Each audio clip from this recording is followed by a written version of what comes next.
E aí, bora estudar? Pessoal, com o maior prazer, maior honra, estamos aqui novamente, mais um módulo, abrindo mais um módulo, esse aqui de regime jurídico.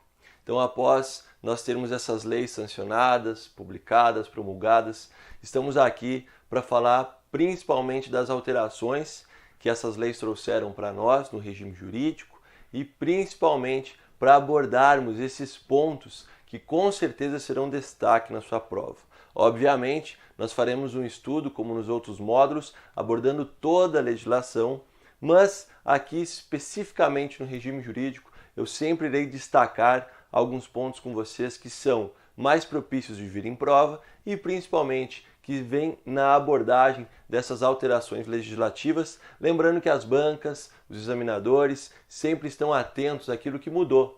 Então, muito provavelmente seja estas as abordagens que eles façam na sua prova.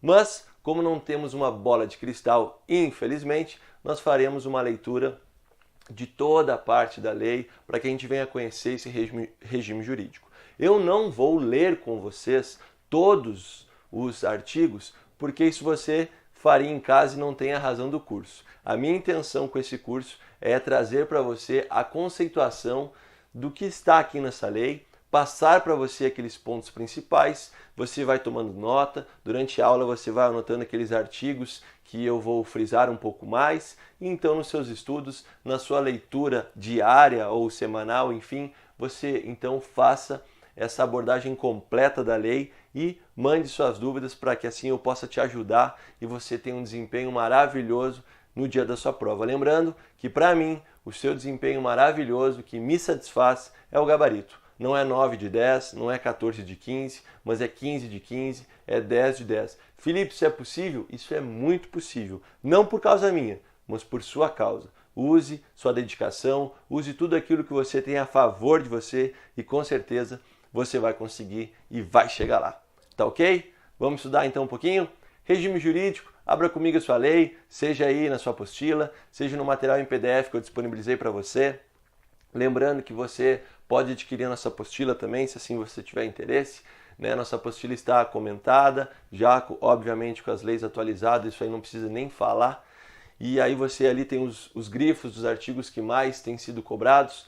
Então você pode estudar também com a nossa apostila, caso assim seja o seu interesse, ou simplesmente use seu material PDF ou um outro material que você tenha. Os sites, muitas vezes da própria Câmara, podem disponibilizar isso para você. Tá bem? Então abra comigo, Regime Jurídico de Servidores de Santa Cruz do Sul, nossa Lei Complementar 737, ou seja, não é mais a 296. Então cuide com tudo que você estiver estudando para que você estude de maneira atualizada. Pessoal, no título 1, ele vai falar algumas disposições preliminares. O que é importante, já de antemão, eu destacar aqui com vocês? Primeiro, o artigo 3º, o artigo 4º e o artigo 5º, eles trazem algumas palavras que não simplesmente merecem uma simples leitura, mas que a gente precisa estar um pouquinho atento. Então, por exemplo, a palavra cargo. Ora, o que é um cargo público? Então a lei aqui vai dizer, e eu vou te dar uma palavra para você memorizar, uma denominação.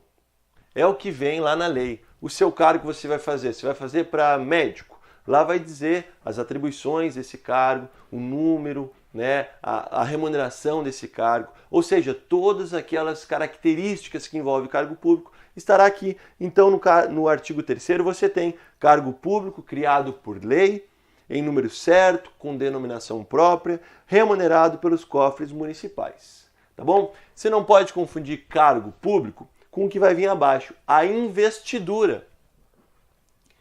Investidura. Nesse cargo. Investidura não nos traz um pouquinho a lembrança vestido? Então lembre disso, vestir. Eu vou vestir o quê? O cargo público. Por isso que investidura em cargo público depende de quê para nós? Concurso. Temos situações, Felipe, que eu posso entrar num cargo público sem concurso? Temos sim, e nós veremos. Mas a regra, constitucionalmente falando, e que as leis municipais também vão atender, é justamente a investidura através do concurso público de provas ou de provas e títulos. Lembrando que o cargo de procurador e para o magistério não é provas ou provas e títulos, mas sim obrigatoriamente provas e títulos. Cuide com isso. O artigo 5º, então, vai nos falar da FG.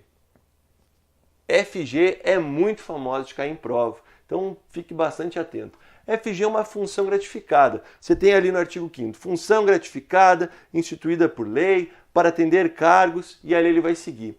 Pessoal, o que eu preciso lembrar? Que quem recebe uma FG é como se fosse um gerente. Então ele faz uma função de direção, de chefia e de assessoramento. Você vai ter que encontrar essas palavrinhas lá. Artigo 5º vai nos dizer exatamente isso. Direção, chefia, assessoramento. Lembre disso, é um cargo de gerente. Assim como temos o gerente do banco, então, essa pessoa que exerce um cargo público, que recebe a sua remuneração lá pelo cargo que ela passou no concurso, ela ainda tem a possibilidade de receber uma FG. Por quê? Porque ela vai desempenhar uma função de direção, de chefia, de assessoramento. Fique atento também a esse detalhe. Bom, o artigo 6º então vai nos trazer o seguinte, é vedado, lembre disso, vedado, proibido, cometer ao servidor atribuições diversas do seu cargo, exceto nos casos de direção, chefia e assessoramento. Você passou para médico e você está fazendo função de motorista, um exemplo aqui esdrúxulo. Não pode, você passou para o concurso no cargo X, com as atribuições X, que vem lá no seu edital, que nós temos no plano de carreira, então obrigatoriamente você vai desempenhar essas funções, pois então proibido você exercer outras atribuições que não a do seu cargo. Tem exceção? Tem exceção. Quando você estiver fazendo as funções de direção, chefia e assessoramento, que nós vamos resumir aqui numa função gratificada. Tá bem? Seguindo então, o artigo 7º, ele vai nos falar de uma situação que é muito peculiar, muito da prática do município, né? Muitas vezes você tem algumas funções que eles necessitam se locomover com o carro da prefeitura.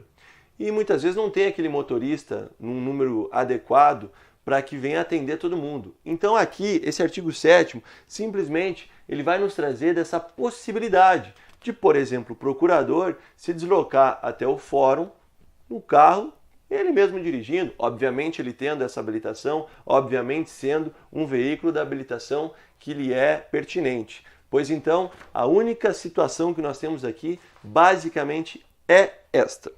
Depois, então, no título 2, nós entramos num tema muito cobrado em prova, que é provimento e vacância. Gente, primeiro vamos entender. Provimento é um ato de prover, ou seja, você vai ocupar o cargo público, daí provimento. E vacância, vacância de ficar vago, então você deixou o cargo público. Nós temos que saber de cor e salteado tudo que tem a ver com provimento e com vacância. Como que a prova cobra isso, Felipe? Principalmente nas situações de provimento e de vacância, sabendo como, quais são elas, quais as modalidades, as conceituações e algumas características de uma ou outra. Mas não se apavore, se isso já foi um problema para você, isso não será mais, eu lhe garanto. Vem comigo. Artigo 8º vai falar então desse provimento que teremos então aqui na administração pública.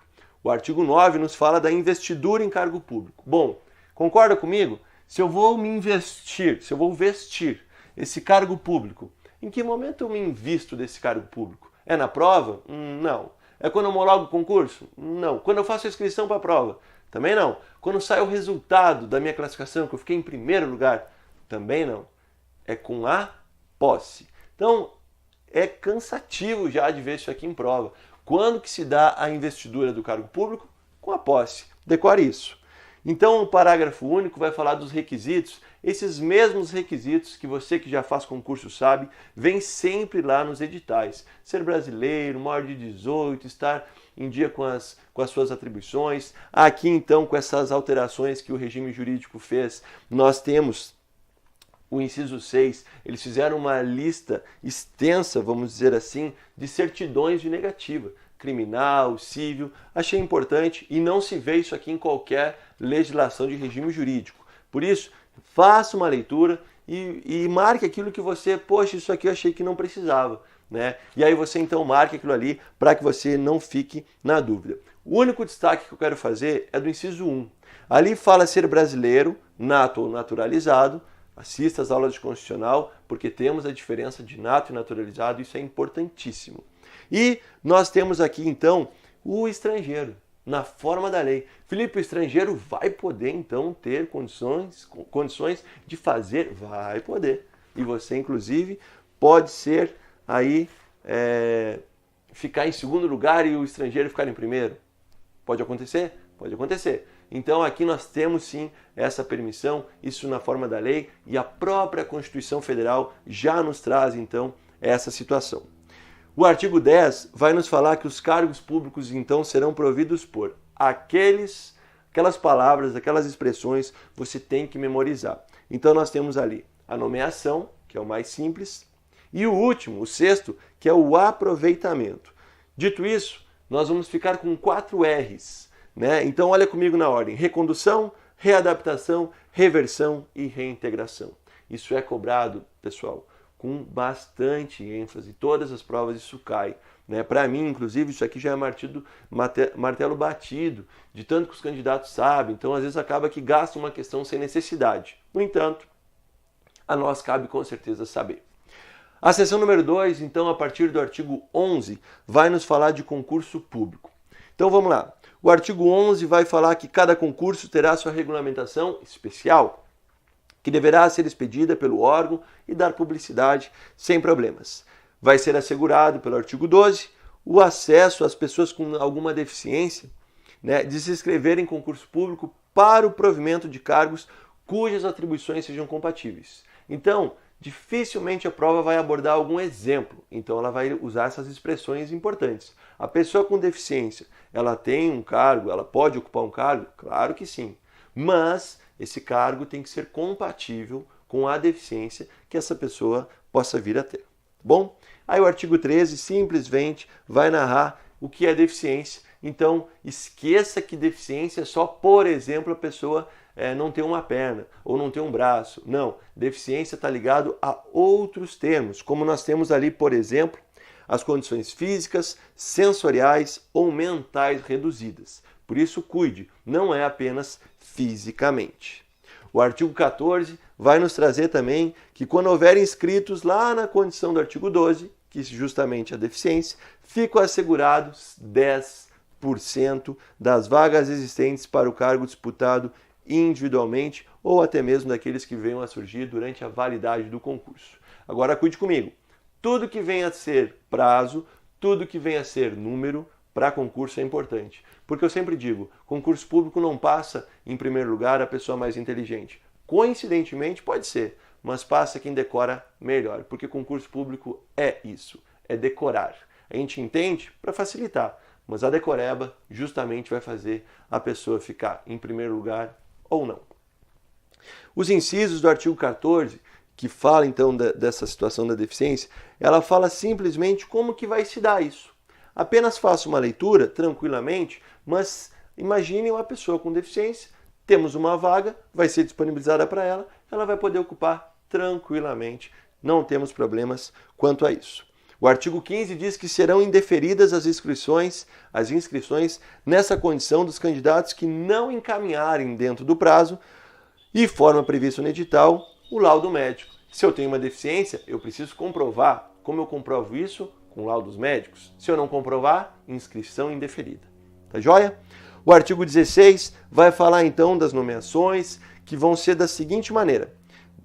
Corresponderão a 10ª vaga em cada grupo de 10 vagas disponíveis para provimento, correspondendo às nomeações de número 20, 30, 40, 50, 60 e assim sucessivamente. Esse artigo não precisava nem existir, porque nós já sabemos que é 10%. Então aqui ele simplesmente fala mais uma vez, ele reitera, então na posição 10, depois 20, 30 e assim sucessivamente. Felipe, como você acha que pode cair isso aqui na prova? Simplesmente a cópia e cola do artigo, do inciso, do parágrafo. Por isso leia, não tente decorar tudo de uma vez só, faça várias leituras. É melhor você fazer uma leitura mais sossegada e relaxada, 1, 2, 3, 4 vezes, do que forçadamente fazer uma leitura para decorar tudo que você queira, de uma vez só. É complicado. O artigo 17 fala de um tema importante, limite em concurso público. Para nós, não vai cair decisões do STF, não vai cair informativos, né? Nós temos aqui o seguinte, a cópia e cola do artigo. Então o 17 nos diz, os limites de idade para participar em concurso público serão fixados de acordo com a natureza de cada cargo. Para eu ter um limite para um cargo, eu necessito ter uma justificativa, senão não tem cabimento. O candidato deverá comprovar, e importante, marque isso, na data da posse que ele atingiu a idade mínima e não ultrapassou a idade máxima fixada para o recrutamento. E já estamos cansados de saber que o prazo de validade do concurso é de até, marque o até 2 anos, do resultado final, devidamente homologado pelo prefeito, podendo ser prorrogado por apenas uma vez no igual período. Se o concurso tiver 1 ano, ele pode ser prorrogado mais uma vez, uma única vez, por 1 ano. Fique atento com isso, tá certo? Vamos fazer um intervalinho e a gente já volta então a partir do artigo 19.